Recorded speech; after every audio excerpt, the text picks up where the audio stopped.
Vandag kyk ons na die geskiedenis se gelukkigste ongelukke. Seker al, né? Maar wat as 'n klein foutjie die hele wêreld kon verander? Kom ons kyk na die grootste oepsies in die geskiedenis en wat ons daaruit kan leer.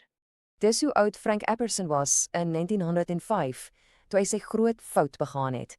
Sy koeldrank het kliphard gevries. Hy het dit aan die stokkie uitgetrek en sien daar, 'n nuwe lekkerte. Sy kinders het dit die popsicle gedoop en daai naam ken ons vandag nog. Die klant het gekla sy aardappelskyfies is te dik, so George het besluit om hom 'n les te leer. Hy het gedink die klant gaan dit haat, maar oeps, die grap was toe op hom.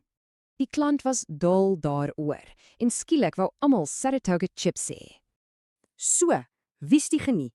Die een wat die fout maak of die een wat die potensiaal raak sien? Dink daaroor. Dis 'n warm dag en die romhuisman se bakkies is op, maar sy buurman het 'n blink plan. En net daar, uit pure nood, is die roomhuishorentjie gebore. Ongelooflik, nê? Ruth Wakefield se bak sjokolade was op, so sy moes improviseer. Sy het gehoop die stukkie sjokolade sou heeltemal smelt, maar dit het glad nie gebeur nie. Dit was 'n reuse treffer. Haar prys? Lewenslank gratis sjokolade van Nestlé. 'n Ou wou geld spaar en het per ongeluk verander hoe die hele wêreld tee drink. In 1826 het 'n apteker, John Walker, 'n mengstokkie met chemikalieë probeer skoonmaak. Toe hy dit skraap, het dit aan die brand geslaan. Hy het die potensiaal gesien, maar het nooit gepatenteer nie.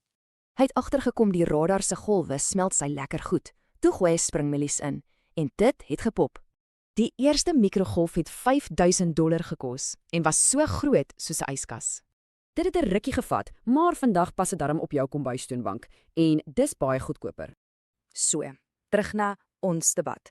Was hierdie uitvindings regtig nie toevallige ongelukke? Die fout is dalk net die begin. Die ware genialiteit is om die potensiaal in daai fout raak te sien. So, die lesie, moenie bang wees vir foute nie. Goeie idees kom dikwels van onverwagse plekke. So, watter fout vandag word môre se groot ding? En gaan jy die een wees wat dit raak sien?